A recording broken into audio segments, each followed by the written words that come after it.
session will focus on East Africa.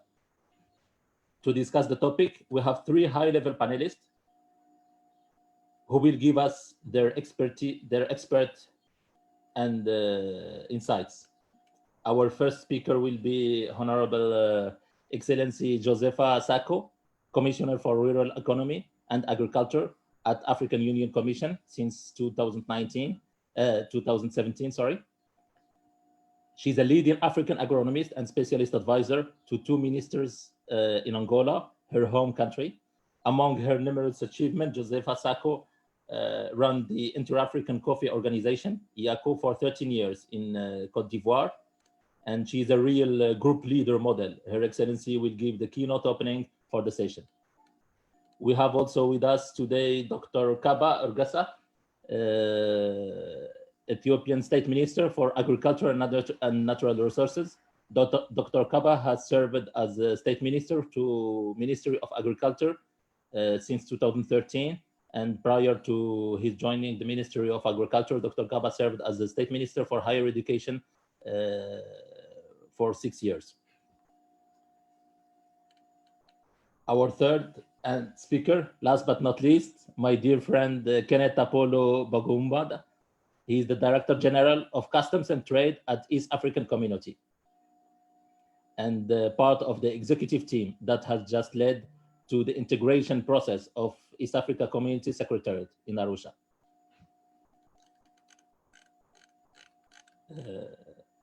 I will now give the floor to Her Excellency Josefa Sako for the keynote opening with the following, and therefore we will follow this with the debate and the question and insight from the rest of panelists.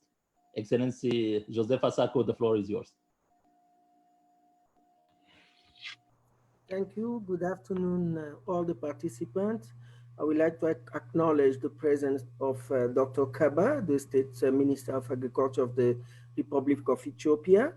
Also, Dr. Kenneth, the ECA Director General for Custom. You, my dear compadre, the moderator. And thank you once again for, responding positively to our conference. As the moderator said, that we've been going through the continent and try to interact and bring key issues in order to understand better our food system on the continent and the issues of food security and nutrition, which is very important, and which response to COVID. We've been working with majority of organizations like the FAO. We are collaborating with FAO. We are collaborating with IFAD, WFP, the EEC, the European Commission. We are also working with some financial institutions like the World Bank and the African Development Bank, and we have our own development agency, which is AUDA, NEPAD. So we are really working on response, and that is why this type of our series of webinars that we are doing in partnership with OCP and the e-conference, it's very important. It allows us really to take stock about what is happening region by region and working really in straight collaboration with our RECs, because we are the continental organization, but we have our regional bodies, and the regional bodies should embark with us in the same program so that we can deliver all our recommendations that came out for the response to COVID. With this, let me go to my statement. Today's statement, my keynote address, I will just share with you, which is the normal one. I will share with you the status of COVID in Africa. I will also link, link some statistics of African youth and the pandemic, the impact on the pandemic, and the African Union's program. What are we doing concerning the team that we chose, youth and agriculture, and then some recommendation. So with this, let me start with my statement. I will say I would like to thank OCP and the e-conference for partnering with the African Union Commission to organize this important webinar on youth and agriculture. First, let me state that the African Union Commission deeply sympathizes with all the families that have lost their loved ones to COVID-19.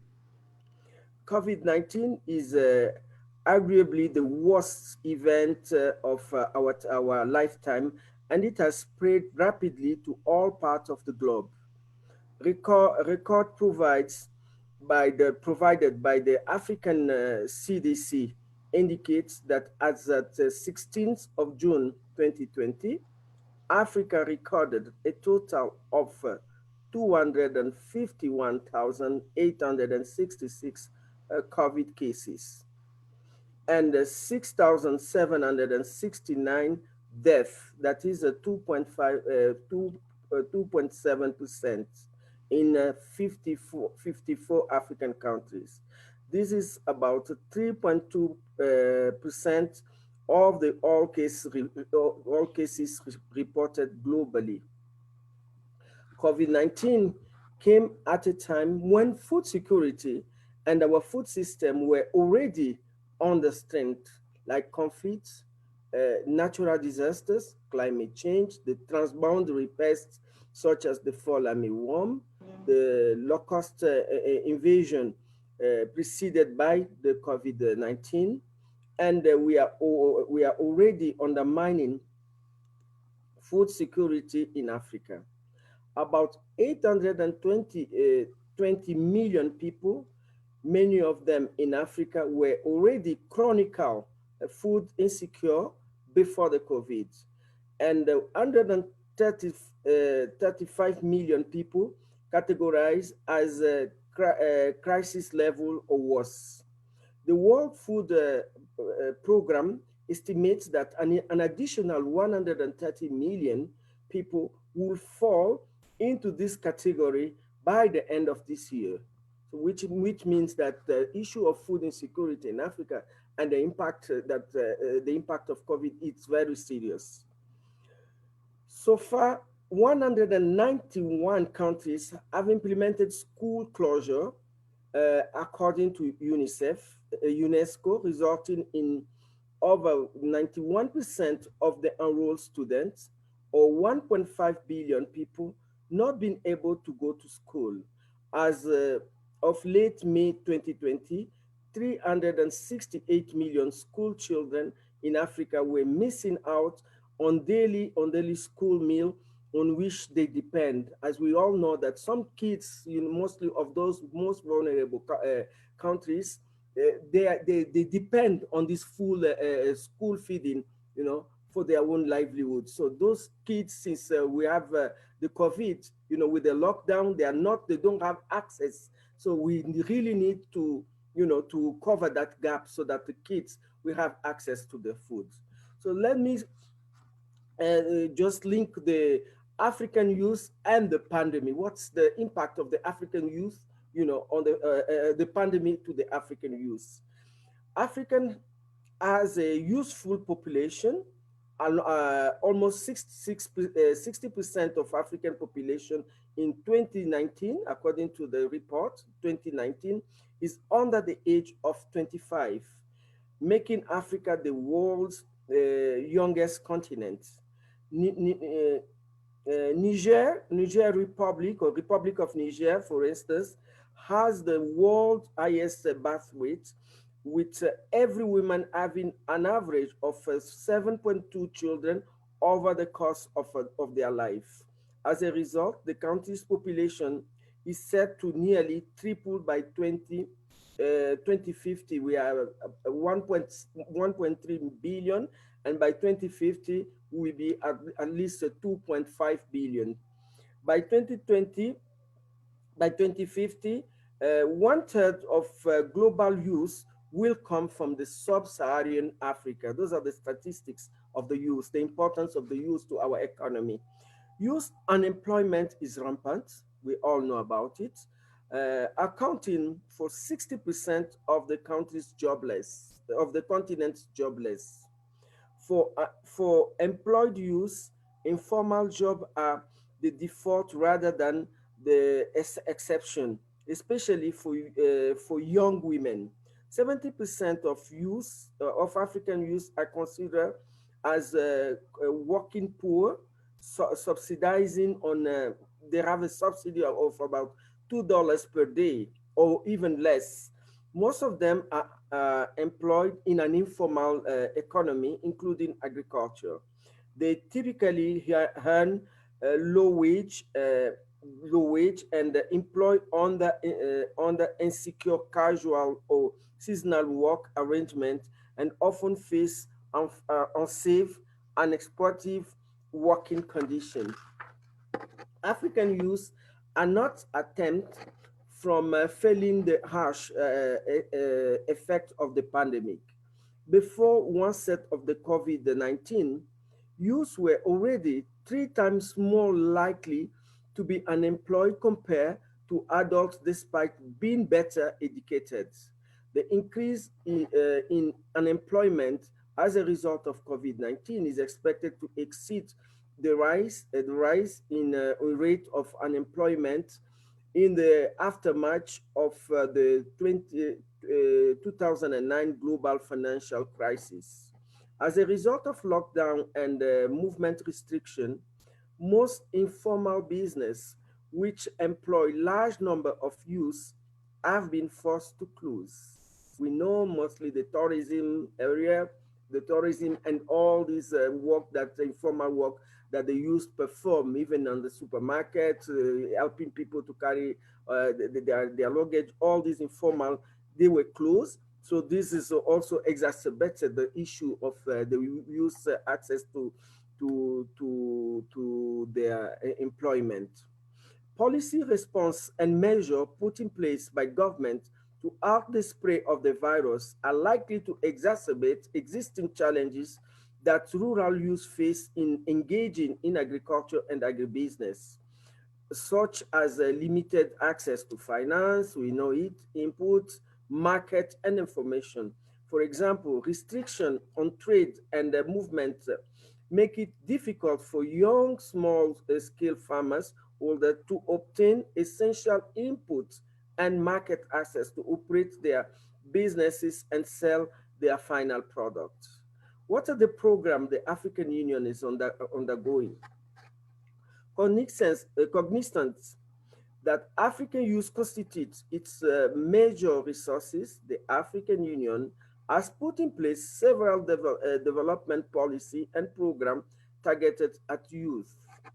In April 2019, the African Union unveiled the initiative of the chairperson of the Commission to create employment opportunity for 1 million youth by 2021, next year. The 1 million by 2021 initiative aims to catalyze action for youth development in Africa through providing 1 million unique young Africans with opportunity in the areas of education, employment, entrepreneurship, and engagement, calling for Ease initiative.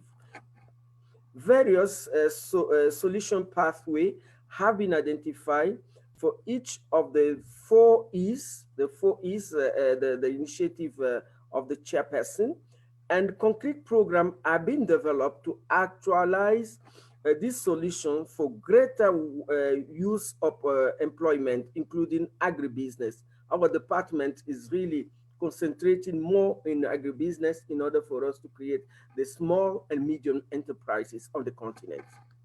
In the area of agriculture, the 2014 Malabo Declaration calls on the African Union member states to create at least 30% of job for youth through investment in agricultural value chain by 2025.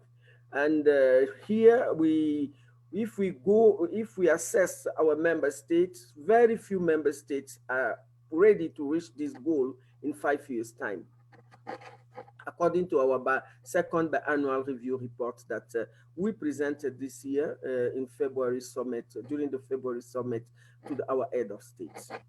In August 2018, DREA partnered with FAO and the government of Rwanda to organize a conference on youth employment in agriculture as a solid solution to ending hunger and poverty in Africa, engaging through information and communication technologies and entrepreneurship. The conference deliberation emphasized the need to engage the youth more strongly in policy formulation and implementation both at continental and national level. They need to provide a broad range of skills, technical, business, and the long and lifelong skill to enable youth to take advantage of the business's opportunity along the agricultural value chain, facilitate better access to factor of production for youth, including access to land and innovative finance and capital. They need to disseminate uh, success story more broadly and facilitate the scaling up of such experiences across the continent. Dreya is in the process of developing the youth agribusiness strategy. The strategy recognizes the numerous challenges that the youth are encountering in the agriculture sector venture and seeks to mitigate them. What are the recommendations we are putting on the table here? To avoid the unprecedented food crisis, African Union and FAO collaborated to hold a meeting of African ministers on April 14 to mitigate the impact of COVID-19 in agriculture and food system.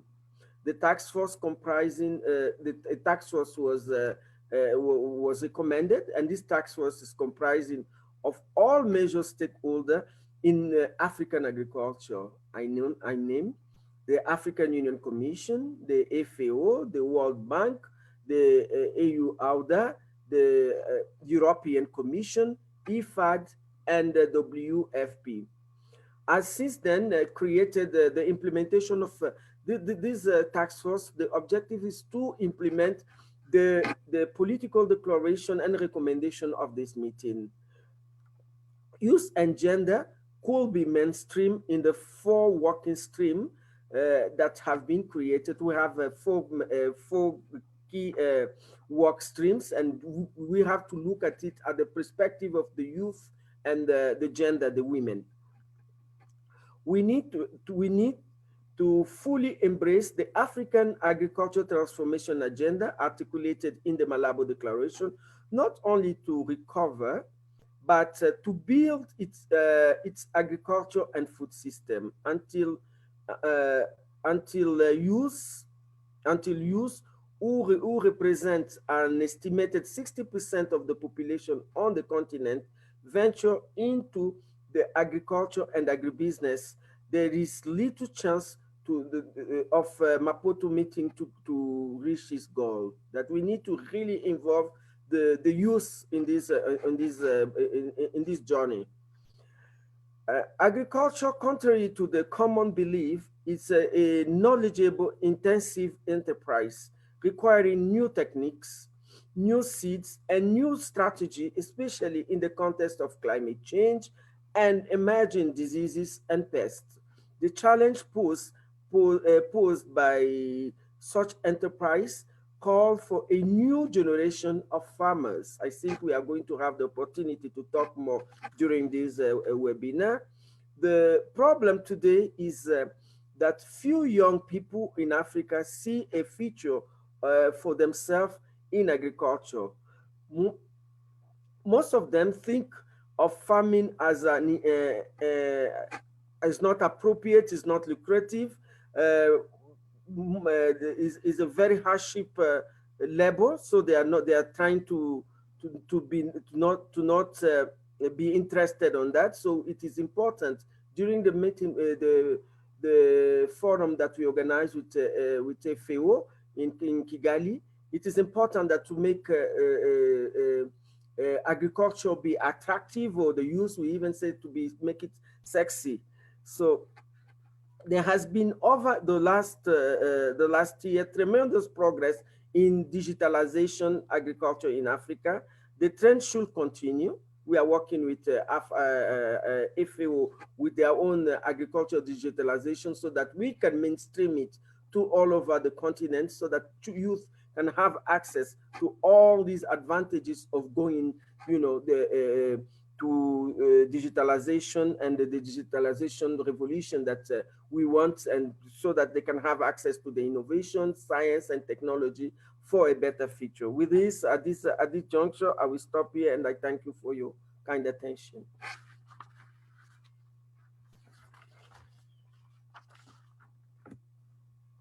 Sorry. Thank you very much. Thank you very much, Excellency Ambassador Joseph Asako. As you well said, during this pandemic, global pandemic, our young people are less affected by the virus, but they are certainly not less affected by the socioeconomic impact of the virus. Our youth is inheriting, let's say, a world where the pandemic is only adding at the already enormous challenges of climate change and youth unemployment. Any strategy of resilience for the post-corona world will have to invest in Africa's youth, and this is certainly valid for agriculture. Our African youth is the future of food security. So my next question is addressed to my brother Kenneth. During this pandemic of COVID-19, agriculture has been a factor of resilience in East Africa economy. And how is East Africa community going to take this opportunity to bolster agriculture trade and attract the youth in such activity by more job creation? Thank you very much, moderator, and I recognize all who are participating in this forum. Indeed, East Africa has had its fair share of the effect of the COVID-19 pandemic in terms of disruptions across the sectors, particularly the sector of agriculture, tourism, the service sector, because some countries indeed had to take radical measures of even locking down the economies for some time. And this has had an impact also on the youth. What has come out during this pandemic, the experience we have had is that agriculture has an underlying potential in terms of providing the resilience for purposes of maintaining and sustaining the economies. East Africa is endowed with maybe conducive and climatic environment that enables agriculture to prosper. But definitely agriculture is also impeded by a number of other factors that has been inherent even before the COVID pandemic came into being. But during this pandemic, what we have seen is a big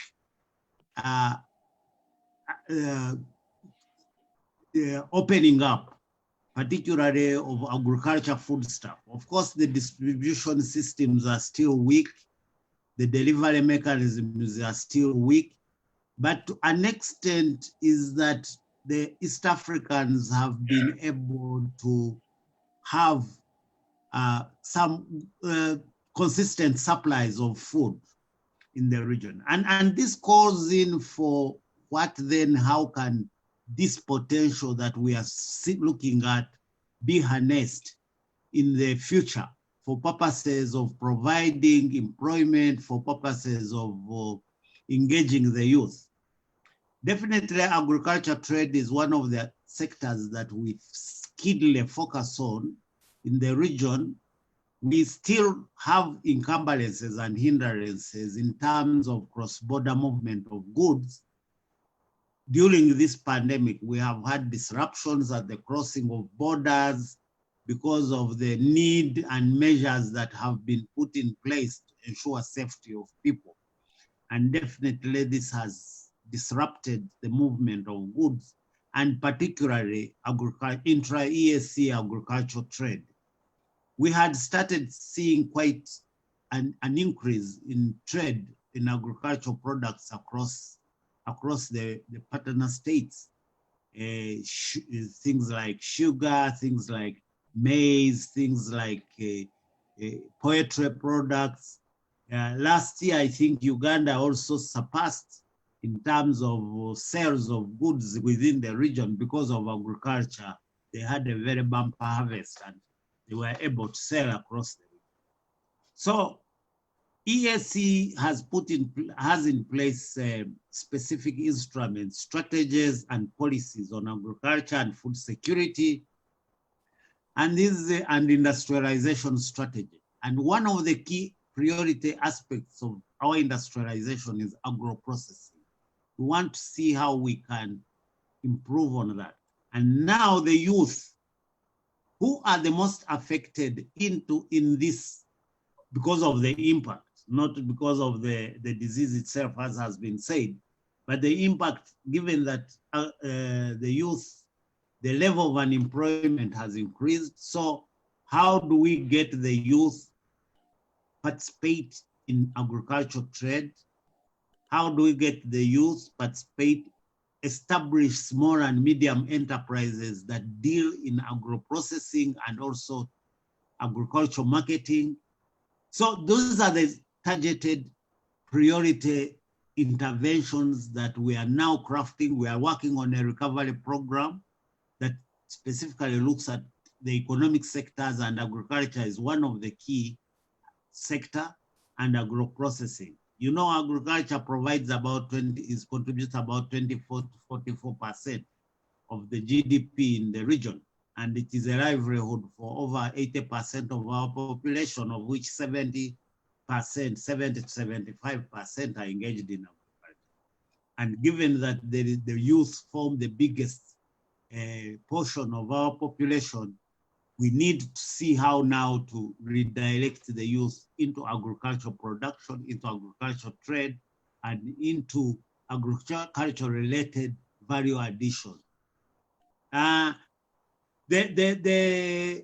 ESC is luckily has been doing a lot of work on the trade integration sector, particularly, as you are aware, the ESC is now a common market.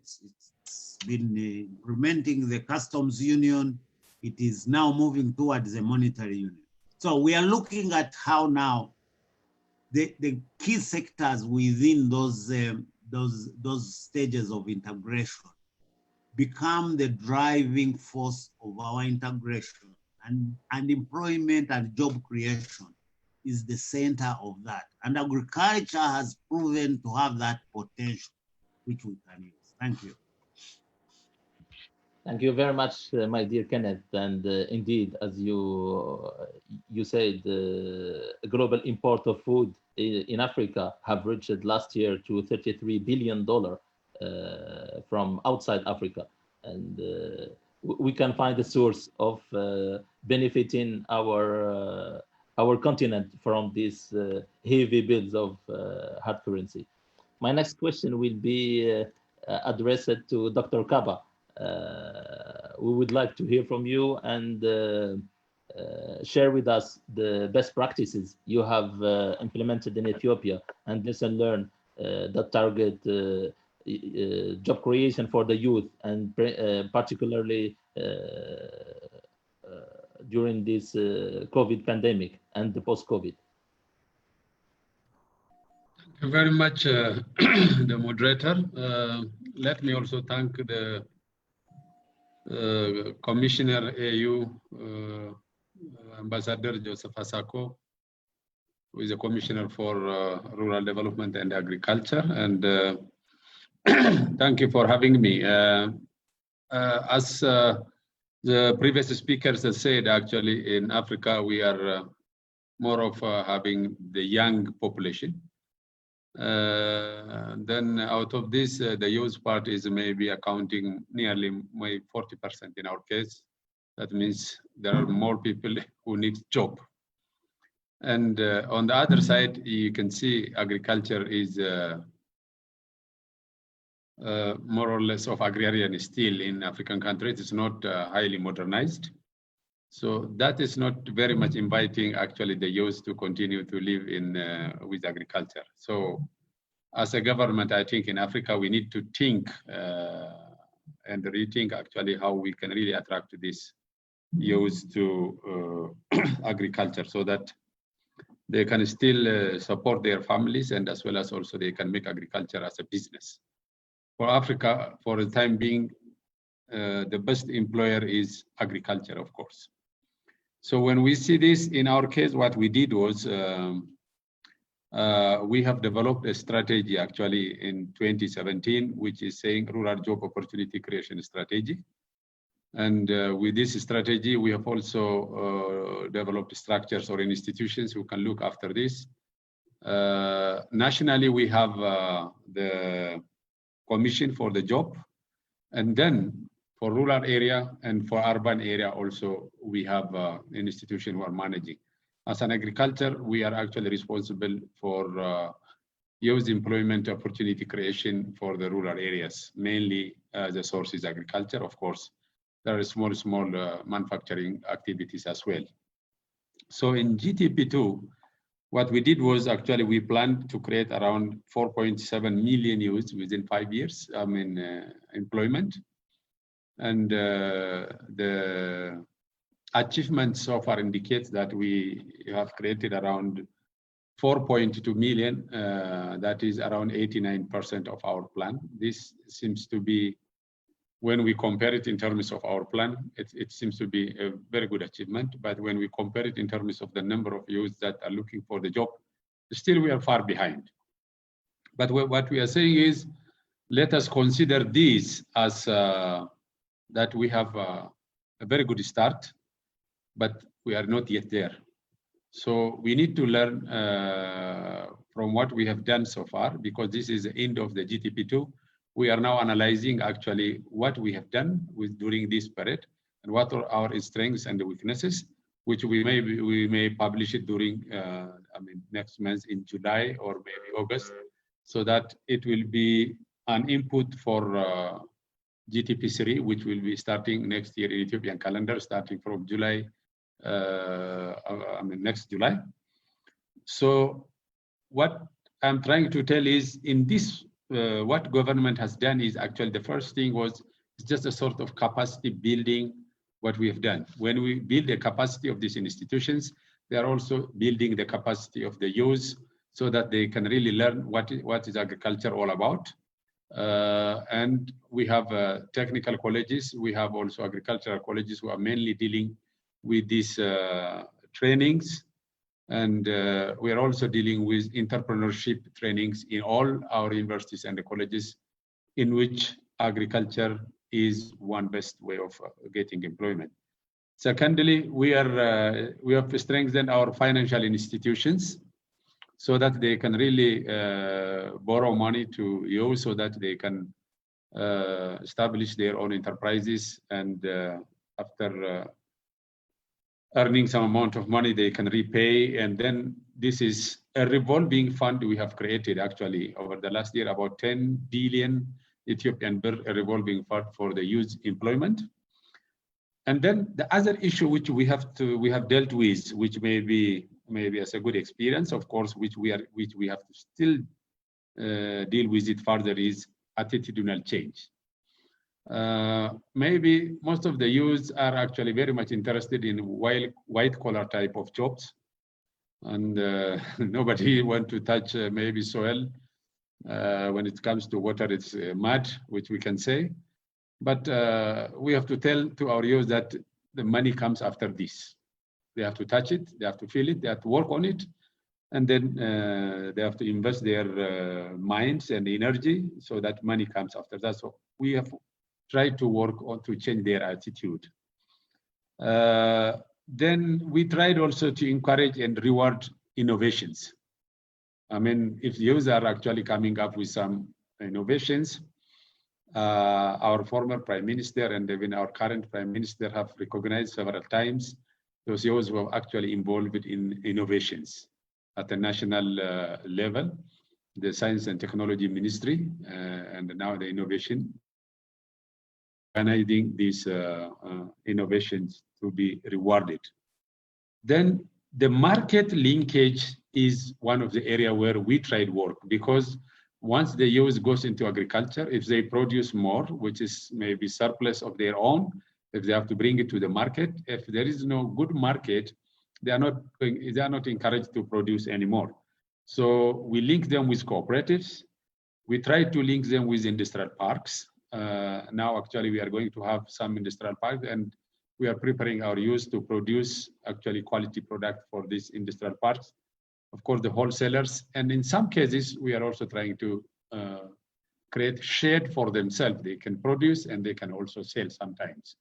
But that will be, that are some of the areas where we have really considered could be as one of the best practices that we can share.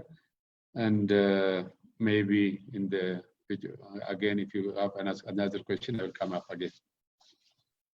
Thank you. Thank you very much, Dr. Kaba. And as you have said, youth today doesn't want to stay in a rural area and do farming as their parents did before. But it's certainly up to us to make this agriculture today more sexy and attractive for the youth. And we have to provide them and secure for them the appropriate condition to make agriculture not subsistence subsistence way of living, but a real business that secure for them a decent income and decent life condition. Excellency Ambassador Joseph Asako, I'm seeing that you are very reactive and giving answer even at the same time on the webinar to the question raised by the panelists, and in the same topics. So how can African Union as a continental institution ensure that the youth are created in the COVID-19 response by member state?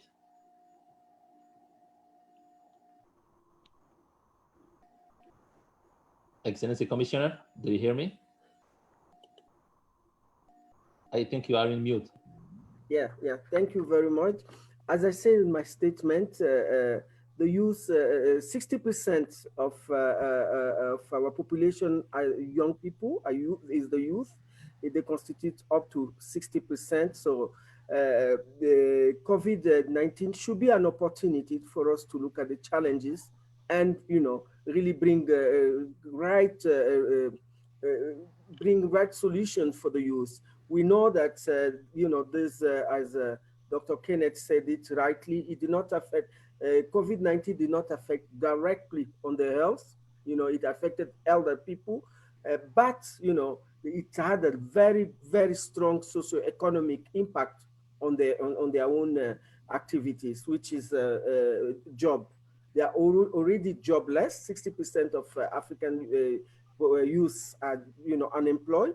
So this is COVID is a moment for us to correct and come out with a better solution for the youth. That we are negotiating the response packages with the institution.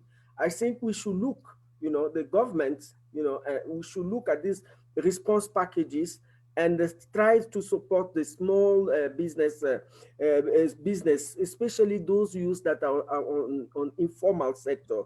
We should, support them at this moment because of the lockdown.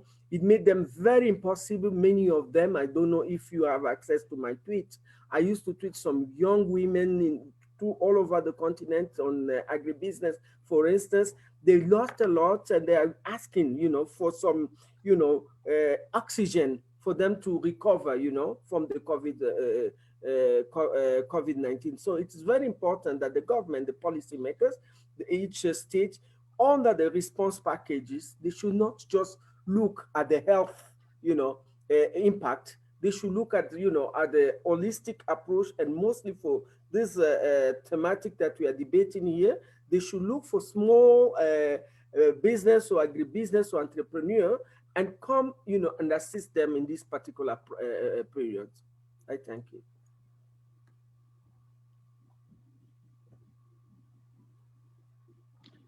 You are on mute. Sorry, we have a question from one of the participants. I highlighted we have more than 100 participants live on the webinar. I will escalate some of the questions raised by the online participants. Charlene Kwasi is asking, what is the obstacle to raw material transformation in Africa? Industries could create plenty of jobs in agribusiness transformation. Why African government do not invest massively in this sector? Who could address this very interesting question? Maybe my brother Kenneth.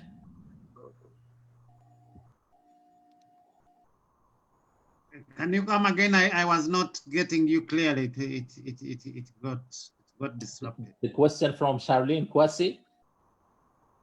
She's asking, what is the obstacle to raw material transformation in Africa, especially in agro-processing industry? In that this agro-processing industry could create plenty of jobs. Why African government do not invest massively in this sector, and how we can reverse this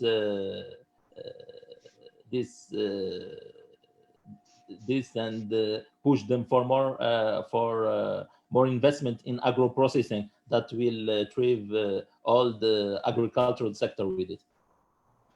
Thank you very much. I can't agree more than with the person who asked that question.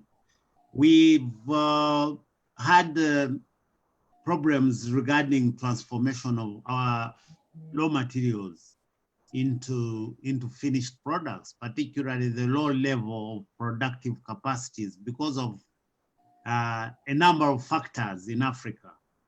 And also our agrarian reform to transform agriculture from being peasantry to becoming a commercial agriculture has had a lot of obstacles, has met a lot of difficulties. There are quite a number of inherent internal and external factors that inhibit agricultural transformation of agricultural raw materials into finished products, which of course then affects the agro-processing industry. Some of them are infrastructure related problems that we still have in Africa, and that's why we are still reliant on importation of agricultural products. I think if you look at our import volumes in terms of finished agricultural product, it is quite high. Infrastructure, you can imagine up to now, Africa is still not interconnected. We still both the road network, the rail network, the air transportation is still facing a lot of challenges. Therefore, markets cannot link to each other. The areas of production are not linked to the areas of consumption. We also have policy-related aspects, some of them weak laws, weak policy frameworks, and also sometimes over-regulation, which can curtail the potential in agricultural production and also agro-processing. We also have very, very weak internal market cohesion in Africa. And this is, of course, hindered by a number of factors. And I think the CFTA, which is coming into place, is intended to address some of this. Definitely, we need agrarian reforms. We need to look at this sector now. I think COVID has provided an opportunity that we could harness in terms of now reorienting ourselves to be self-reliant. And self-reliance will definitely need to have functional production centers that utilizes locally available raw materials. And I'm seeing this in East Africa. We have recently had budget speeches last week. And you know, at ESC, we do our budgets in a harmonized framework on the same day, and we discuss what we are going to read in the budget, particularly on policy framework that encourages agriculture import substitution. And we have made deliberate measures that will address, we look into protecting local production, particularly agro-based industries and factories and the production units. We are looking at why should we be reliant on producing things that we export as raw materials? Why can't we produce them in here?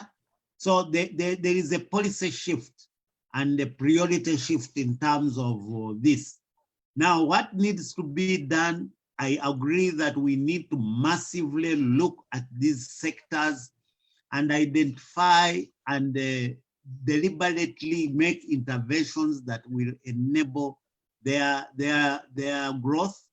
We need to look at the non-tariff barriers and other barriers that hinder cross-border movement, not only of goods, but also of technology and innovation. We need to collaborate on research. We need to collaborate on see how supply chains are remain open, like provision of fertilizers and farm inputs, production of agricultural machinery and inputs, look at things like irrigation schemes. So it is true there is still a gap, and this COVID, much as it is devastating, it has become an eye-opener on what potential we have and where we can go and what best we can do. I believe this Africa with its potential could be the next force to record with in terms of agriculture transformation. Thank you.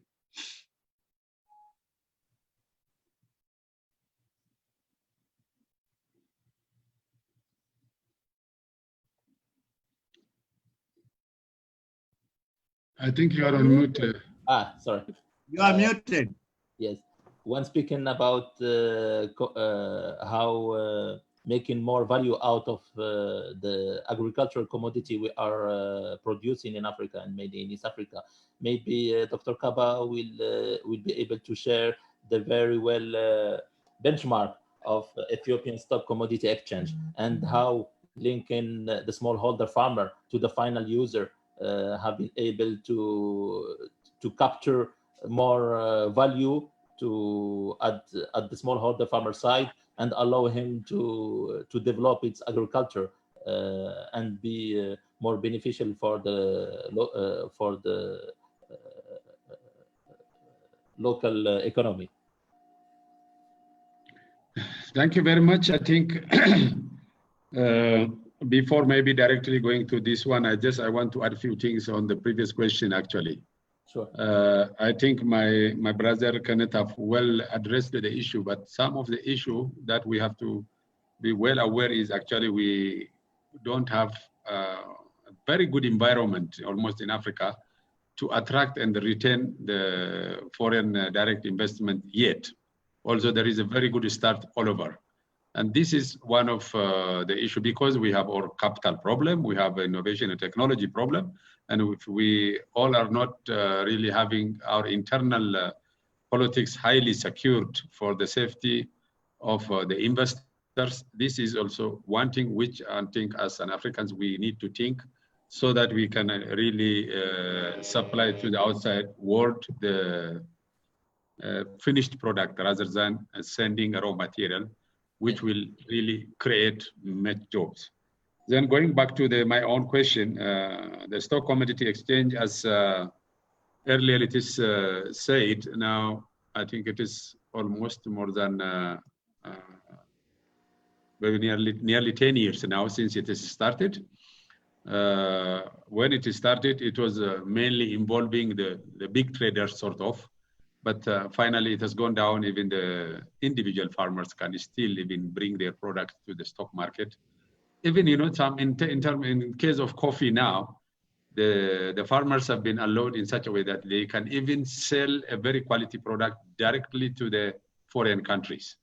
So this actually has helped us now to maintain quality of the product so that they can have a very good price. So this way, even when I say quality in terms of the fertilizer applied, most of the coffees are organic now, if you see. And even in terms of other cereals which are being exported. So that is a very good benefit to the farmers. Now, previously, if you bring a quality product and if you don't, if you bring even another product on the market, you don't get difference in terms of price. Now, after this stock market came in, then there is a price for the quality. So this has clearly improved very much that farmers are actually getting relatively better price than they used to sell to individual traders previously. And I think this, I think, has to expand even into different products now. The head office has also been decentralized into many regions so that farmers can have an access. And even they are having the sheds to store, a very good storage facilities till they even sell their product. I think these all have a very good input for the farmers to really have a very good price for the quality of product they are supplying to the market. Thank you. Thank you very much, Dr. Kaba. We have many questions raised about policy to reduce import of food from abroad and enhance local or regional self-sufficient. I have a question from Angel Navori. Will countries move towards policies that reduce their dependence on import as a measure to improve their capacity to respond to eventual future crises? And the idea behind the question, I think, is how to take profit of this pandemic situation to have a post-COVID, a new post-COVID era for African countries, where at least at sub-regional level in each part of the continent, we will have interdependency and self-sufficiency of food and food processed goods. What can be done in this perspective in East Africa community? Excellency Joseph Asako. Excellency Joseph Asako, if you can raise this point. How the policymaker, especially at how policymakers, especially at AU African Union Commission level, will be able to join hands between agricultural sector, finance, trade, and make a global policy that can improve this dream of African power. I will respond on on the continental perspective. Yes. What I will say is that it is important for us to be less dependent on import bill, because last year's our bill was about $47 billion just on importation, and if nothing is being done, we are likely to go up to, by 2030, we are up to 110 billion of import bill. So I think COVID, the lesson that we can learn from COVID, it's we need to create our sovereignty, food sovereignty on the continent. We cannot rely anymore on this import, because we are in a world today. The planet is going through several shocks. In the last 3 years, we have had 3 big shocks on in the agricultural sector. We had the Folami worm, we had the locust, the desert locust, which is still around, here in the Horn of Africa, and we also have the COVID. So those type of hazards or extreme weather, all these are going to happen. So we need to create resilience, and we need to have a sustainable, resilient food system so that we can trade. And at the African Union, what is the advantage? We will have This new mechanism, the CFTA is the way forward.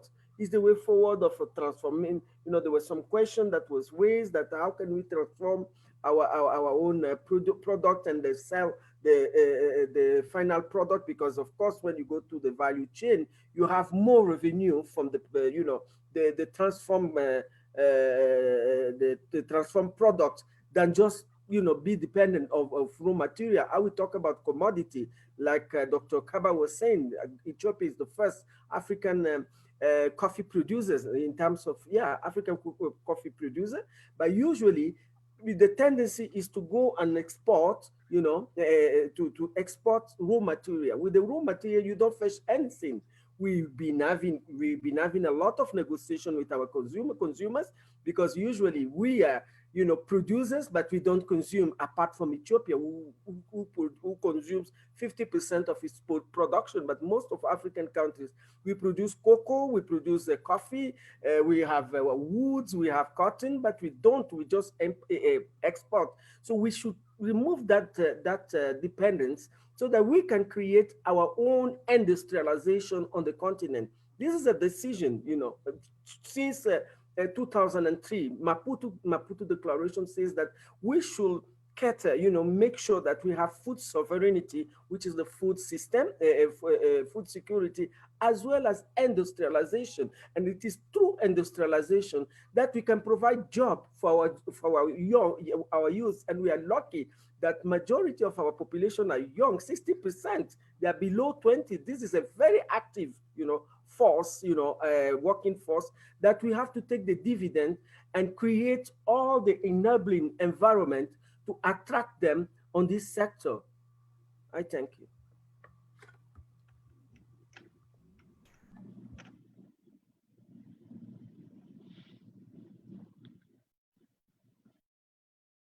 You are muted still. Yes, we have also a question from Hasna, addressed to Dr. Kaba. How youth can be the high value in downstream in agricultural field? Can you repeat it? Youth can be of high value in downstream part of agricultural value chain that our continent is lacking. How can we change that and capitalize from youth force in the downstream part of agriculture? I mean, more in the transformation of agricultural production. Okay, thank you very much. I think when I said earlier, so the youth are now not very much interested because they don't want to do the same business the same way our parents have been doing. So the first thing to make these youth to be high value for agriculture is actually to train them. No, normally my feeling is that, in olden days when we were students, even in the high schools, there is a course on agriculture, by the way. We know how to dig a plot, how to prepare seed beds, how to raise seedlings, how to plant it out. Sometimes now we are facing people who doesn't even differentiate between barley and wheat at an initial stage. Yes. So we need to change right from the school that we should teach that agriculture. I mean, whatever we eat, whatever we drink actually comes from agriculture. If we start from that, and if we carry this to universities and the colleges so that they know the benefit of agriculture, then after teaching this, now we should not tell them actually you go and plow with oxen. So I think mechanization has to come in, and then we have to encourage them. We have to, during education actually, sometimes we should have even attachment programs so that they can actually feel the problem of the farmer on the field. They can learn it, how they can really modify this by using the technologies. So if we really develop agriculture within the mindset of the youth, right from the childhood to the stage when they are grown and they have to take up this job, then I think they will definitely do it. But mechanization is very important. Financial arrangement is very much needed. We have to have land for them. I mean, you cannot simply ask someone to do plowing without providing them land. But these days, agriculture could be, it may not need a huge amount of land, but sometimes also if you go extensive farming, it needs. So wherever the agriculture is occurring, whether it is in the cities or in the rural areas, accordingly, that facility need to be created. And then, of course, once we develop those attitudes and create facilities, definitely we make use high value for agricultural transformation. That's what I want to say. Thank you. Thank you, Dr. Kappa. We have also French-speaking participants that are raising a question in French. Maybe I will share it with you in French and translate it in English, and perhaps Commissioner Joseph Asako will be able to address at least one answer to the French speaker participant. We have participants from DRC, Emmanuel, who is asking, on parle de digitalisation de l'agriculture alors qu'on n'a même pas réussi sa mécanisation, ne mettant pas la charrue avant les bœufs, sachant qu'il faut des investissements énormes pour relever le défi. We have this participant from DRC who is talking about, everybody is talking about digitalization and what it can bring to agriculture and the whole value chain, but we fail to secure mechanization first in African agriculture. How can we implement digitalization when we have failed to fully implement mechanization in our continent? Excellency Joseph Asako, perhaps in French? Yes, merci For beaucoup. Emmanuel.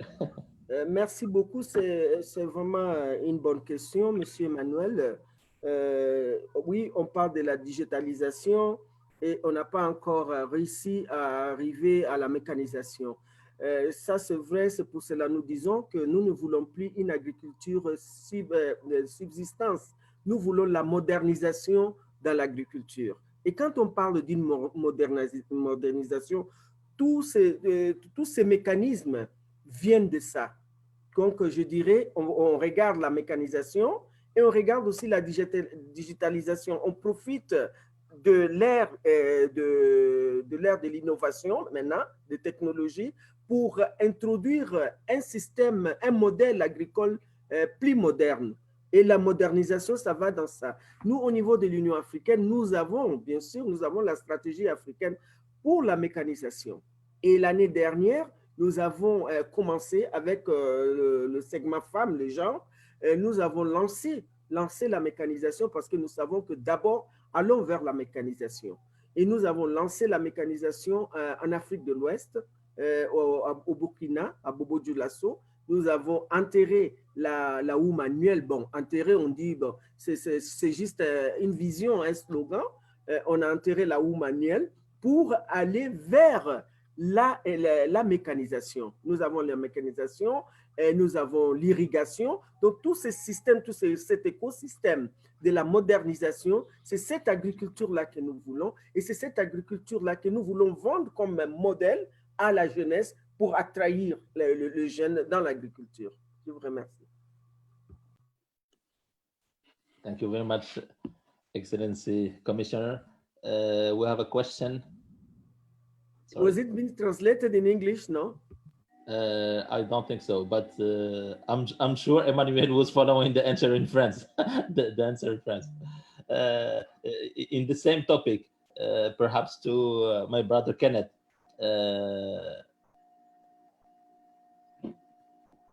Sorry. When we are talking about enhancing this Pan-African trade and sub-regional trade, it have to be supported by profitability of our sectorial production, and the need for a commodity hub is crucial to ensure markets for commodity produced by our youth. What is done at this level as policy for free trade agreement that can support this kind of hub? And did we define those commodity hub, and what are the mechanisms benefiting them for competitivity and being more able to more beneficial agro-processing transformation. Yeah, thank you very much. Yeah, commodity hub is a very good idea, and it is one of the areas that we have been looking at as one of the mechanisms or one of the interventions that can bolster the marketing aspect of our agriculture produce. In East Africa, we have been in the process of establishing a commodity market for purposes of enhancing commodity trade. And we have put in place some of these marketing tools, including looking at how we can have a warehousing mechanism. We have got a tea auction process in Mombasa. We're trying to see how we can do auctioning of coffee and other commodities. And I think it is important that commodity hubs, like how there has been establishment of other kind of schemes, such as the export processing zones and the free zones, and to promote agriculture marketing and open up for export trade, particularly, and also open up for internal trade, because commodity hubs, what we need is a really policy framework from a regional level. I believe if you approach it from a regional level, you will harness more opportunities in terms of economies of scale, given the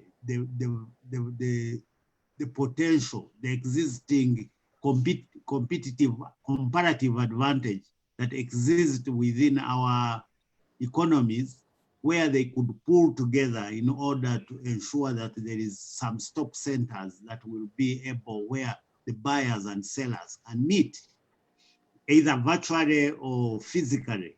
And I think the payment system they need to be supported with a number of other initiatives.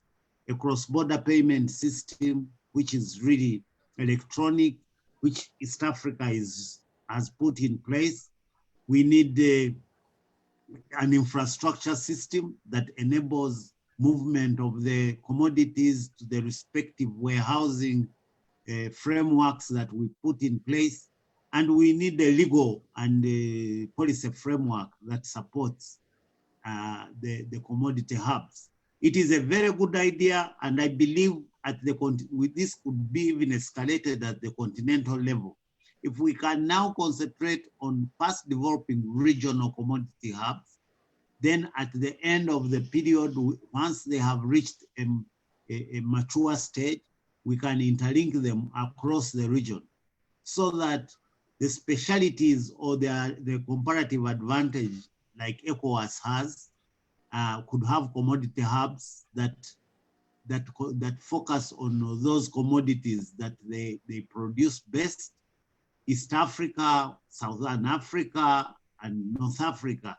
Then the linkages could be a network of commodity hubs that will enable even the intra-African trade and transformation of those goods from their primary raw form to the finished product, and then they can be marketed across the continent. So I agree, we need to have some initiatives and innovations. And I think this is where the youth come in very, very critically. The tendency for agriculture to be left to think that it is for the uneducated, I think I've seen those questions being posted, is a thing of the past. I have started to see the educated and the people who are in the civil service and public service coming out to now engage in agriculture, rather than thinking of agriculture as an area where you retire, but as an area that you can work in while you are still young. Of course, the region is predominated by the informal sector. And I think that's why the COVID has had a big social economic impact on the youth. The informal sector employs most of the youth.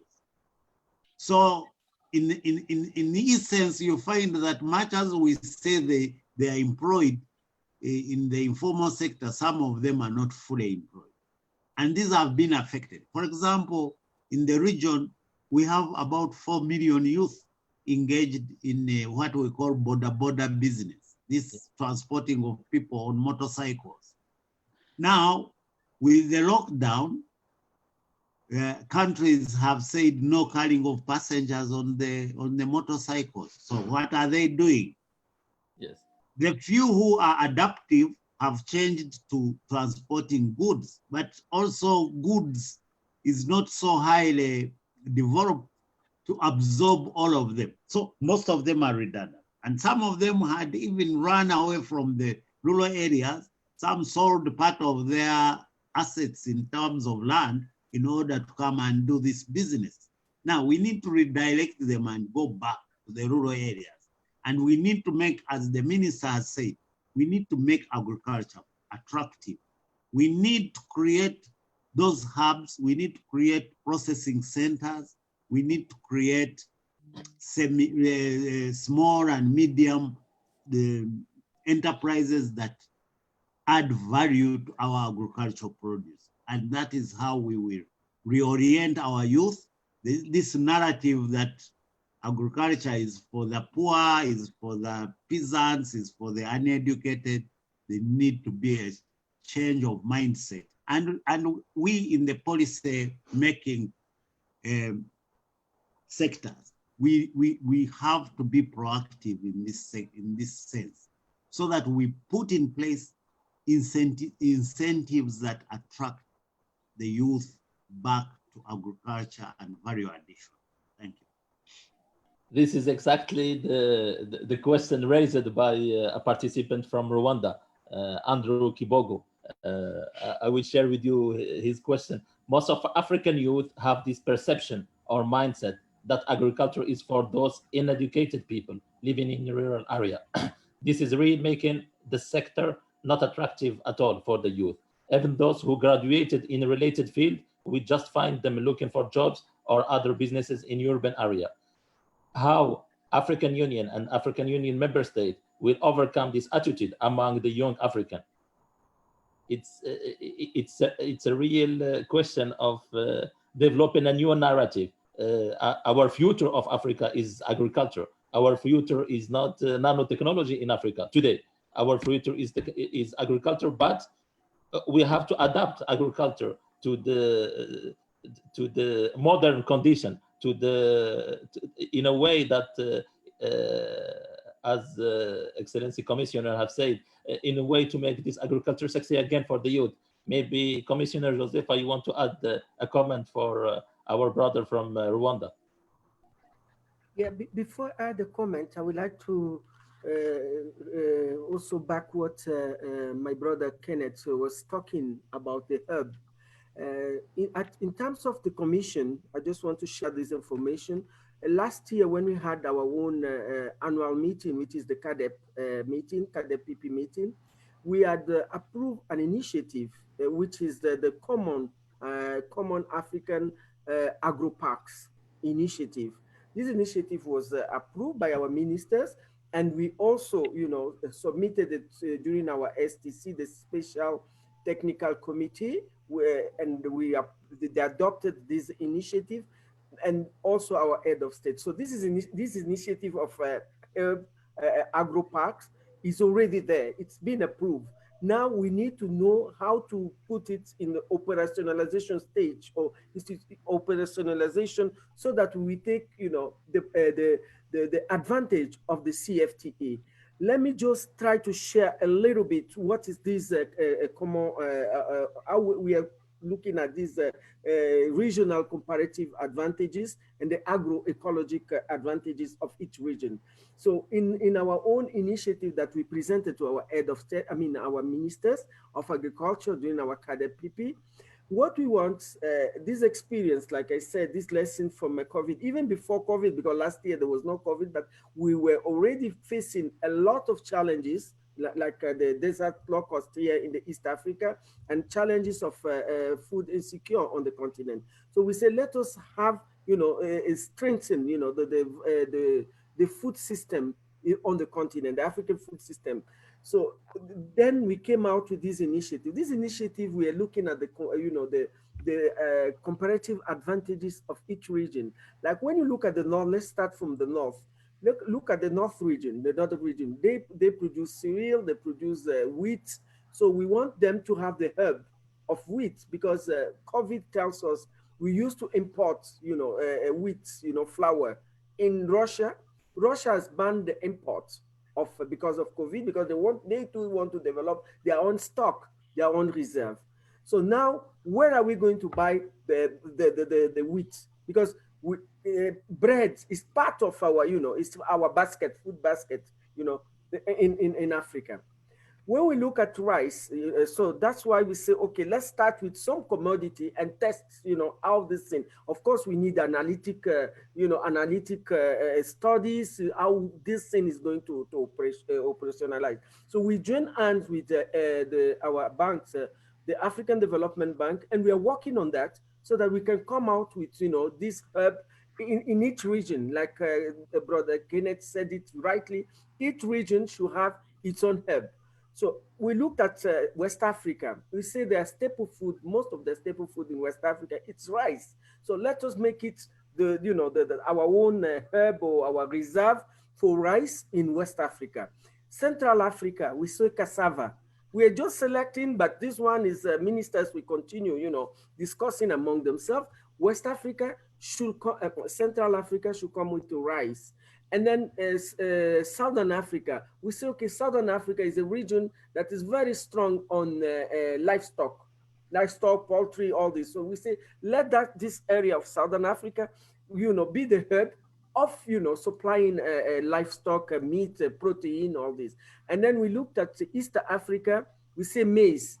Maize is one of the key, is well produced here in the Horn of Africa. So we say, let's maize be the hub in East Africa. So I think I've gone through the 5 regions that we have on the continent to really come with this thing. And if we attend the goals of this CAP or this hub of this, intra-regional trade, I think we are going to solve a lot of problems, as I say.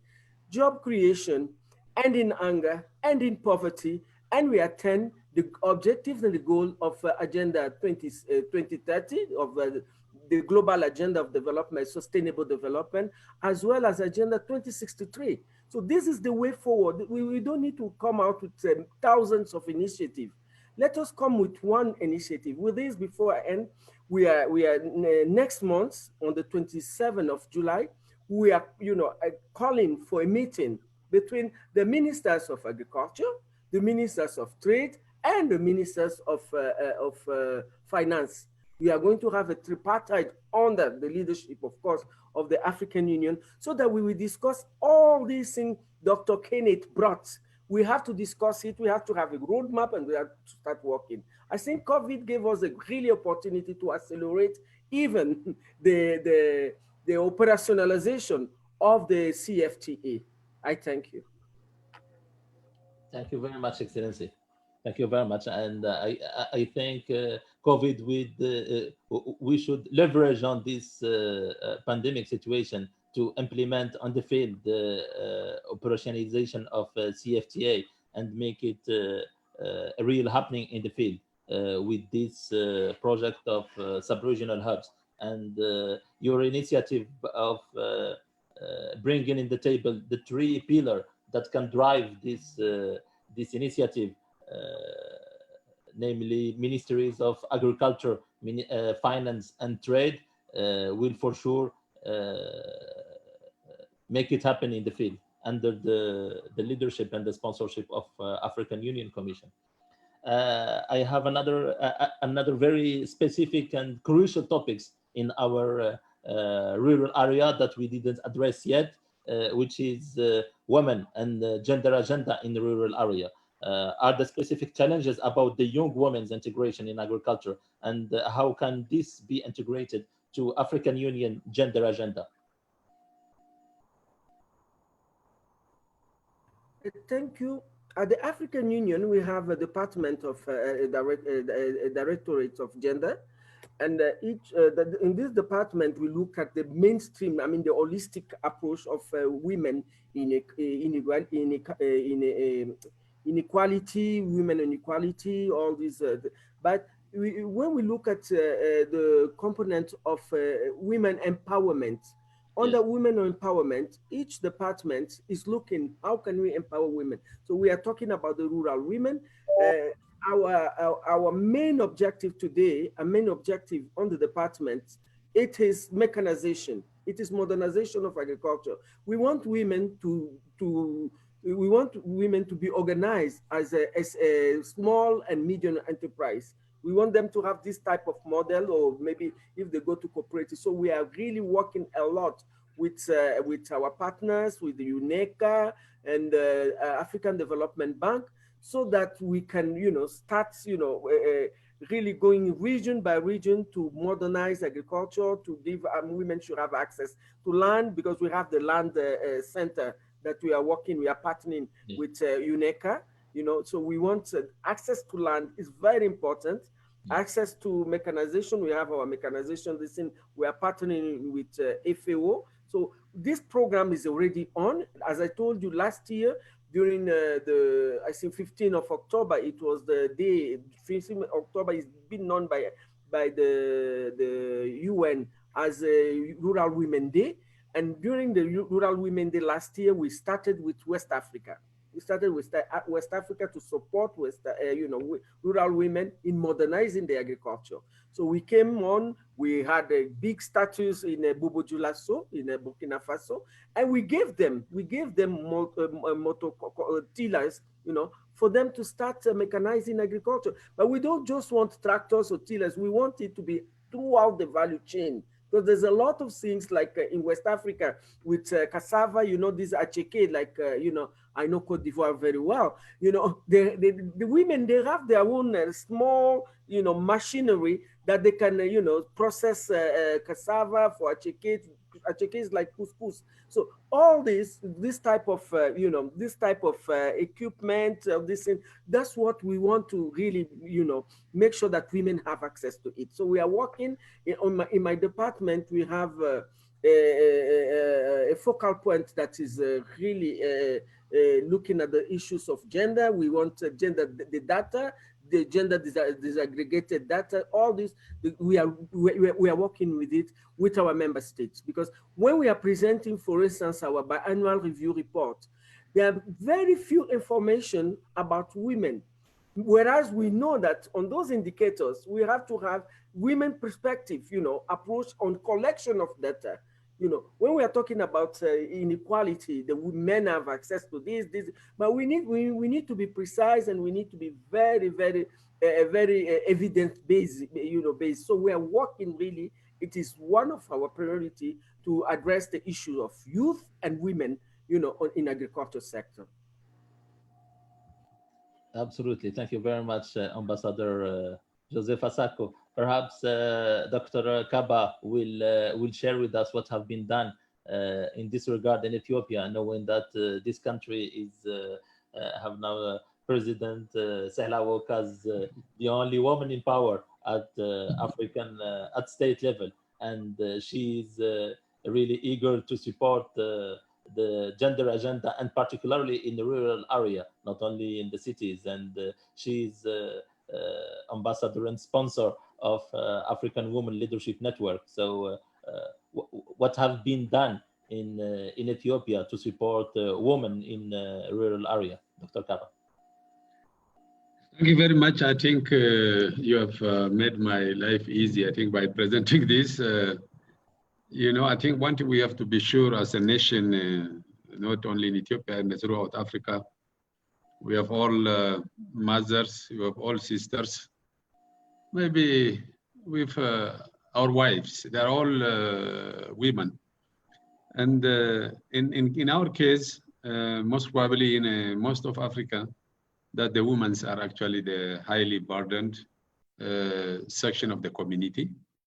They do farming. They also do cooking. They raise also children. All these burdens are on them. But carrying all these burdens, they have never been given the attention they have been given very recently. That is the example you have taken, that now we have a woman president who is really capable, of course, who is a very diplomat as well. And as you said, she's doing her level best to improve the lives of the women in the rural area. And we have also a very good prime minister who really make his priority agenda when it comes to the women, of course. So when we take this to the rural area, you know that now the cabinet is almost even more than 50 now. So this is an indication that this country have given due attention to women. But when we go down still to the rural area, but when this commitment up should go down to the ground level.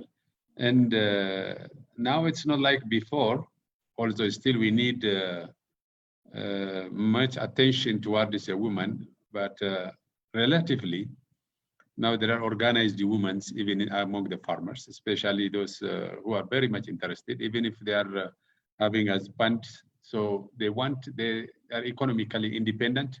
They come together, they're getting some land, producing some vegetables, or even other crops, and sometimes even go to fattening programs. And then they're maybe sheep, rearing sheep, goats, and this who, and finance is also being arranged through the financial institutions so that they really support themselves and their families as well. So this type of arrangement need to be done countrywide. The only thing is maybe capacity is the limit, but the idea is well inculcated into actually different regions. Hopefully within a few years to come, we will see many entrepreneur women even coming from the rural area. But in cities, we have many of them who have really even won the awards, being entrepreneurs by universities, by the national government.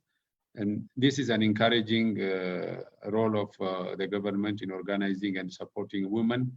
And of course, it has changed even the attitude of their husband, so that they can work, they can earn money, they can support the family, they can support their husband even. So this way, if we really deal with it, I think what has been started today will be an indication that if we really focus more, there will be, more women who is becoming very good entrepreneurs to support their life and their family.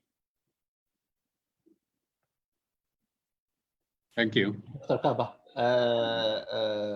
what about the woman in rural area focusing in as a business, as agribusiness, and what are the specific tools that can be tailored for them? Question addressed to my brother Kenneth at East Africa Community. The issue of the women in being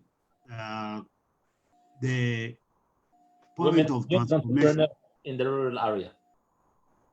Yes, I'm saying that the role of women in the rural area remains very critical. You know, about 75% of the women live in the rural areas. And now what is very critical, what is very important is how do we mobilize the women in the rural areas for purposes of being engaged and involved in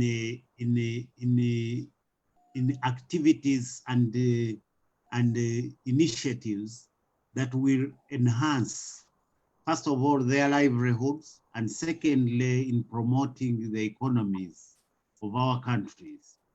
At the ESC, we have got very robust initiatives targeting women, particularly women who are involved in trade, women who are involved in businesses. There is a big chapter of women in business and women in production. And currently we are running a project under the African Development Bank, the 50 million women, whereby we are digitalizing and networking women across the region. It is an initiative that really targets women across the region and even in the other recs. But what we are trying to do is, how can women speak to each other? How can women be able to link with each other in terms of the activities that they undertake? And the transformational initiatives that are being done is, how do we improve and increase the yield that women, rural women, are engaged in? Because traditionally women were involved in activities that are of peasantry nature, food for home. But I think right now the new narrative is that women should not only produce for home consumption, but they should also produce for sale so that they can have some income. And you know, a woman once is involved in an income generating activity, they have the capacity and the potential to utilize and grow faster than the men. I'm sorry to say that, but yes, we have seen it empirically in the rural areas where women are involved in small projects. Yes. Currently, for example, in these countries in East Africa, they have formed what they call circles. These are small societies and cooperative schemes that are mostly predominated by women. And these circles predominated by women are doing better. And they know how to invest. They know how to manage the money. They know how to, which areas that are of beneficial in terms of investment. So I think the focus in our regional integration should be, how do we target the women in the rural areas? We know that the women in the urban centers, some of them have already gotten themselves mainstreamed within the business processes that are at different levels, the big businesses, the medium businesses, and the small businesses. We've got a scheme in East Africa of SMEs, and particularly targeting women who trade across borders. And these are rural women, by the way, because borders are also, the localities of our borders are not in the urban settings, in the main urban setting. They are in the rural settings. So that is how I think women should be, is a big target group for purposes of having them involved and mainstreamed in the economic activities and development of our region. Thank you. Thank you, Kenneth. Thank you very much. A very interesting question coming from Cote d'Ivoire, and specific topic to the food crops instead of cash crops. Question from Emmanuel Akani. How can we convince the youth to become more interested in food crops instead to only cash crops in the continent to ensure our food sufficiency and autosufficiency and food security? The questions here is even when they are interested to agriculture, and there are not many, all the youth goes to the cash crops. They have this perspective that it's a more reliable business when addressing cash crops. But how can we make addressing food crops at business scale profitable and attractable for the youth? Perhaps Dr. Kaba? I think the word is correct sometimes, but we have to think in a way that if there is a very good input that if they can maximize the production and the productivity within a relatively lower cost, with the use of very good technologies, they can still earn a lot of money. Because why they are going for a cash crop? Because within a short time, they can really earn a big amount of money. That is the tendency of everybody actually to earn money. If that is a legal way, that's very good. But if our youth has to resort into food crops production, and as well as they can also earn a very good amount of money, then we have to really maximize the productivity of the land by really applying different packages which can enhance productivity. So if we are able to produce more per land, then they will be significantly reducing the cost of a unit of production. If they do that, maybe my friend Kenneth can assist me later on. If they do that, they will be also earning more money. Then second, they can also link this with processing. So if they link it with processing, it's not like they can add value and earn more money. They can also increase the shelf life of their products. So these are some of the mechanisms that we have to introduce so that the youth also are interested in producing food crops rather than only looking for the cash crop to produce. That's what I want to say. Thank you. Thank you very much. Thank you very much, Dr. Kaba.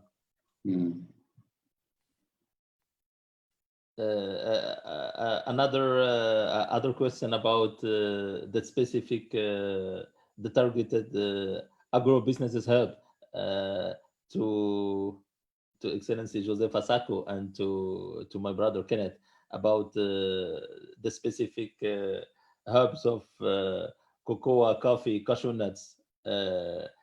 Excellency Sako, you have been for more than 15 years on the top of coffee organization in continental organization. But what about the other major cash crops, and how come and industrialization and transformation in the continent is still low and doesn't allow the local producer to capture more added value? And where are we about restructuring those sectors? People are asking more about cocoa, cashew nuts, and coffee and tea also.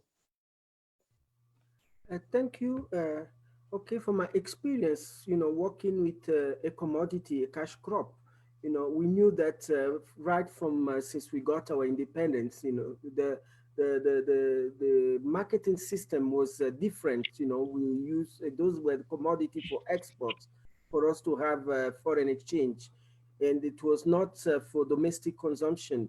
So when I became the Secretary General of the Inter-African Coffee Organization, we brought up an initiative in order to promote the domestic consumption.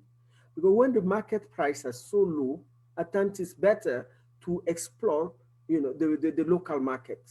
Ethiopia was one of the examples, because my organization is composed still 25 member states, and we are driving a lot to lesson how Ethiopia was having their own trading or commercialization policies, for the coffee.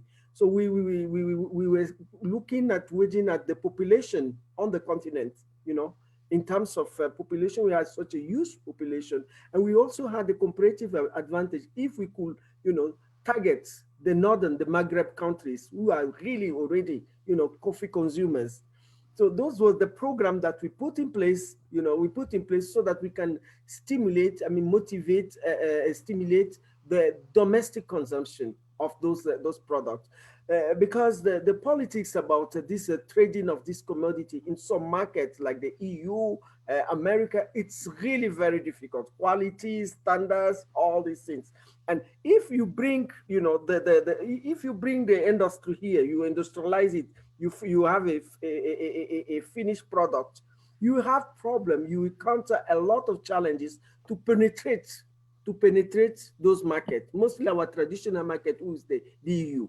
They will tell you that your quality is not good. You are using children labor in the cocoa. This is happening in Cote d'Ivoire, in West Africa. So there's a lot of non-tariff barriers that doesn't allow us to really go for that. So if we want to transform, let us transform for a domestic market for us. Let us transform for us, because they will never accept. If you look at the coffee industry, there are only seven multinational companies, that market all the coffee in the world. When you look at 25 in Africa, I don't know how many, I can't remember, I think we are 86 producing country globally. So those are only seven companies, the Nestle, Sara Lee, Starbucks, so they will never allow you to penetrate their market, because this is their livelihood over there. So those are the type of challenges I faced during my 13 years in that scene. So we said, okay, why can't we concentrate on our own local markets? Because we have the population, and we can go through it. So that is what Cote d'Ivoire, I think, has started with cocoa. They are making chocolate. Ghana as well. Ghana is the second producer of cocoa. Ghana started. So we really need to go value addition and transformation. Even cotton, countries like Burkina Faso, like Benin, they need to transform. You produce, like Egypt is doing very well. You produce and then you manufacture. And when you have to selling, you should sell finished product to the market. I think that is the way forward, that the answer, and the African Union is really, really under my leadership, we are really encouraging countries to go through transformation of products. That is where, you earn a lot of profit from the value chain. Because 1 kilo of coffee, just for example, before I end, 1 kilo of coffee, raw coffee, the raw material, it's below $1. But go to the shelves of a supermarket. How much is 250 grams of coffee, like Nestle? It's more than $10. It's just to see how they gain. So we have to gain there, and let's create awareness to the youth so that they can start, producing and looking for the local market, and use the CFTA as an opportunity. And we have the northern region that they don't produce coffee. Our brothers from the north, the Morocco, they are big coffee consumers. Let us, try to create infrastructures, and then to try to niche those markets. Thank you. Thank you very much, Excellency Commissioner. And if we take the comparison to a coffee capsule, I think the gap is it's even much bigger, and we can see and we can observe what is missing for African smallholder farmer. Perhaps my brother Kenneth could bring an addition to what East Africa community is pushing to implement Africa Free Trade Zone as soon as possible, and being implemented in the field. Yeah, thank you very much for that question. I wish to add my voice to what the Commissioner has been talking about, the need to really consolidate and see how we integrate, not only in terms of trade, but also in terms of production processes that will transform our raw materials into finished products, which we can also consume. Of course, the story is very clear, and as she has rightly said, it is maybe only Ethiopia which is still consumes most of what produces, particularly coffee, compared to other countries which export over about 90% of the coffee they produce, 90 to near 100% in Africa. Now, at the East African level, I think we have been a keen and active participant in the continental initiatives that are ongoing.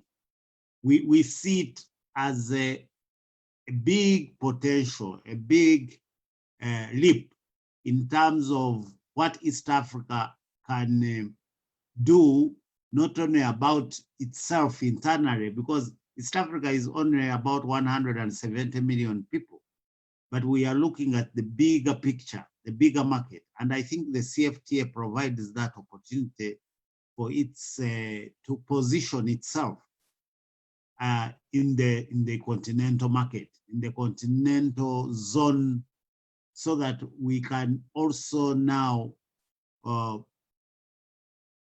open up all the areas that we think we have a comparative and competitive advantage, so that we can be also players at the continental level. Definitely, if you look at our economy in East Africa, it has been predominantly agriculture in nature. Of course, of late, we are getting in now. Now, services have taken a bigger share of the GDP, and there are also other manufacturing, mineral extraction are also a very important sector. So we are looking at all these sectors and see what East Africa can offer, how we can position ourselves in the CFTA for purposes of ensuring that Africa can really grow. The second area, if you look at agriculture, I think from the colonial times, there was this divide that was created, that there is a cash crop and a food crop. So that the cash crops were those items that were for export, while food crops were for the peasants to produce. But I think there is a new narrative now about that even the so-called food crops are cash crops, actually. The biggest trade, the intra-EAC trade in the agricultural produce is basically in food crops, because tea, coffee, and the sisal, as it were, are export.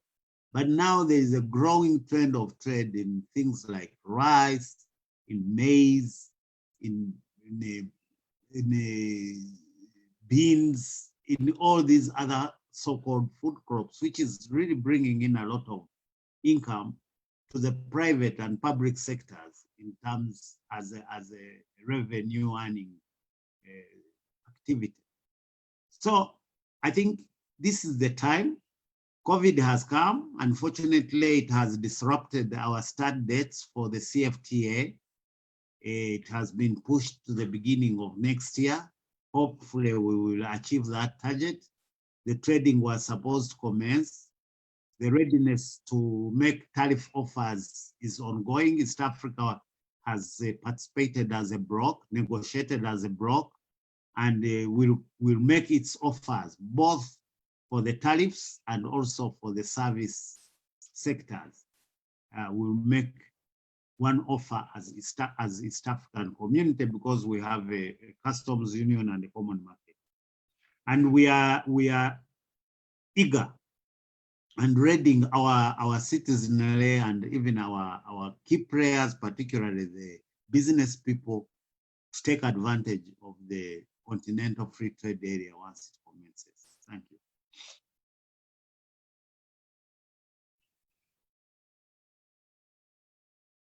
You are muted. You are muted. You are muted. Dr. Kaba, I'm sure you have an addition to share with us as best practices from Ethiopia. Ethiopia have been successful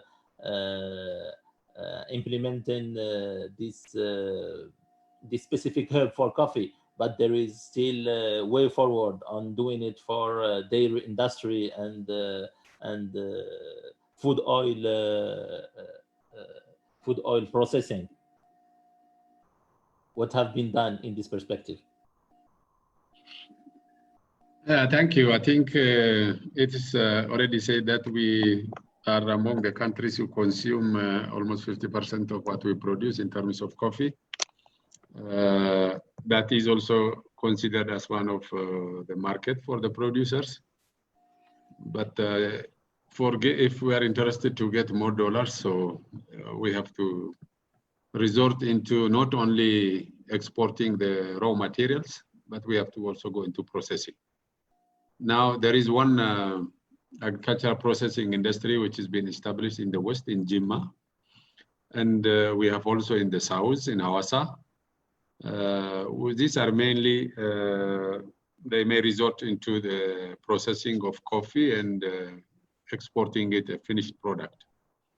The Commissioner and Ambassador Joseph Asako said now, when we are resorting to this, unless and otherwise, we are very careful and all Africans come together and maintain our trade. I think the big business people in area of the coffee normally will create actually a problem to the small traders. That we know. So that's why I think like our friend Kenneth and all has to think very wisely that how can we really improve the trade within Africa so that the finished product produced by Africans can only be can be sold within Africa. And of course, if they are competent enough in terms of quality, there is no reason why they cannot even penetrate into the world market. This is one. And again, you know, we are importing oils for cooking oils from outside. But now we have, you know, Faisal, in Amhara region, there is a big agro-processing industry, which is immediately going to start producing oil in the country. Of course, it will take us some time to be self-sufficient, but still we are resorting so that rather than exporting sesame, Niger seed, and the rapeseeds, and those from which we can extract oils, we have to try to really do this processing in the country. On this, again, we are doing very fine.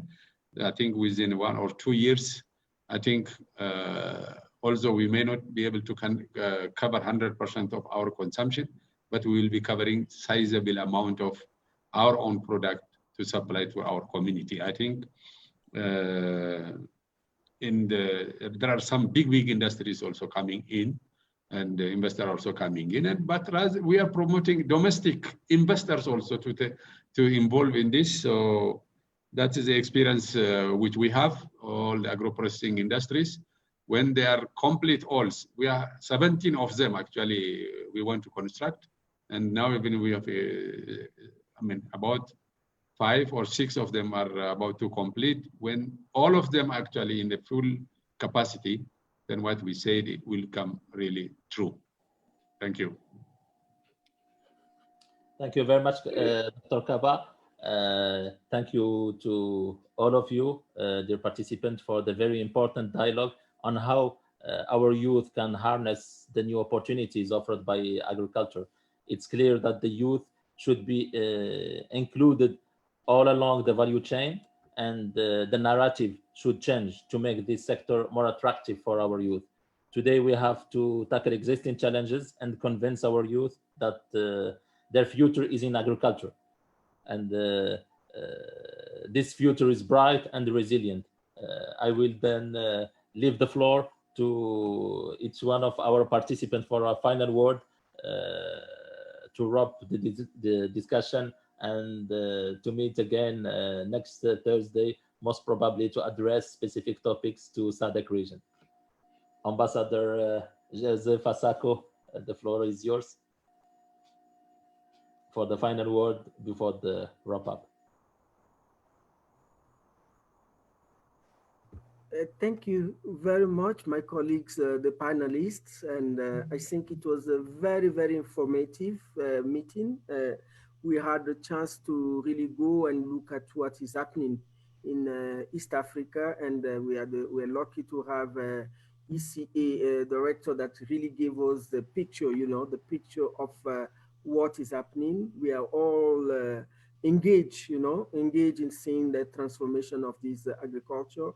We are working together with all the region and the African Union, and I also thank the active participation of the participants that came, and they raised some key issues at the Commission. We are committed to answer all these issues. We are also networking with some associations in this region. Like we are talking about the agribusiness. We have Awan, on the segment of women. They are very active in agribusiness and they're trying to build capacity, even in terms of digitalization in East Africa. So we are all working together. We know that the response for COVID cannot be, done in silos, as I say. It has to be coordinated. It's very coordinated, and all the initiatives we are bringing, we need to have a synergy so that we can all go on the same way, and we will not, we will invest on the key issues of the continent. I believe in a better future for the young generation, and I really take the opportunity of this platform to tell the youth. Of course, you can go to agriculture. Agriculture is a business. Agriculture should not look at a poor parent. You cannot be poor parent, because we don't go to the supermarket and we buy, we go and collect tomato. We buy tomato. So there is a market. There is a market. We buy oil, we buy sugar. So all this is business. So I'm encouraging the youth, since we are talking about the youth, come, and we will work together. And we have the department, the HCTA in African Union, that the Department of Human Resources and Science and Technology, that they are working very, very well with the youth. We used to have a webinar with the youth to engage with the youth, so that we know that in this sector, the most promotive sector today is agriculture, because today we are 1.3 billion people, and in 2030 we are going to be 2.4 billion, about 1.8 billion. How are we going to feed? How are we going to feed? This is our responsibility as a department. So we need to feed our population, and we need to feed nutritious foods so that we can have a good human capital to come out after us, to hand over, to continue to build this Africa, to transform Africa, and to implement the Agenda 2063. With this, I thank you very much. I thank you, the moderator, for your good work you did, and thank everybody, all the audience. Thank you. Thank you very much. Thank you very much, Excellency. Thank you, Commissioner. Thank you very Dr. much. Kaba, for a last word. Thank you, Commissioner. I think this is very enlightening. I think that's what we all as a country should follow and then implement to help our people to feed themselves. As it said, not only feeding a food, and the food should be nutritional in value. When we say food security, unless we maintain nutritional security, both has to go side by side. Of course, food security may come first, and then it all depends where you are. But for me, I'm very glad to be with you, and thank you for the organizers to have me. And I think in the future, I think this type of topic should continue. Experience should be shared between different countries. Then we learning from each other, and then implementing what we have learned in back home will, I think, pull us out from poverty, and we can assure the food security of our country. Thank you very much. Thank you. Thank you very much, Dr. Kaba. My brother Kenneth, for a last word. Thank you very much. I think this was quite insightful discussion. We are really privileged to have had an opportunity as East Africa to share with you what we are doing, particularly in the area of agriculture, and how we can reorient our youth to take up agriculture as a very fundamental activity that will change our livelihoods, not only livelihoods, but also bolster the economies of the region. I am also privileged to have gotten the information and the updates on what is happening in the other parts of the continent. I am pleased to be on the same forum with the Honorable Minister from Ethiopia and His Excellency, the Commissioner from the African Union Commission. I think this was really something that we should encourage. We continue having a discussion. I think the COVID-19 has taken us on another level in terms of communication, and we should now take advantage of this kind of platforms that will attract a lot of participation by everybody from wherever he is or she is, rather than those days where it was dependent on those who can afford to fly to the specific location where the discussions are being held. Thank you. Thank you very much again to all panelists. Thank you to the participants. We have been more than 120 participants following live on Zoom, and many others that I cannot count on the live on Facebook. We will close with this call for action addressed by Ambassador Commissioner Joseph Asako to a call for action to bring our youth to agriculture, a call for action addressed to the policymaker, to our continental organization, African Union Commission, the umbrella of all the policy developed and implemented, and to all the REX, the Regional Economic Commission, and to the African champions, the private sector, that have to work hand in hand with our continental and sub-regional institution to create more value out of the agribusinesses in general, and more success to our youth. We will meet for sure next Thursday for the next panel address specific to Southern region and SADC member state. Stay safe and have a very nice day. Bye-bye to all. Thank you. Thank you. Thank you. Bye. Thank you for this excellent debate, and thanks to all the participants for your time. We invite you for next week's edition of Digital Africa Live. Thank you and stay safe. Thank you. Thanks a lot. Bye. Bye-bye. Bye. Thank you.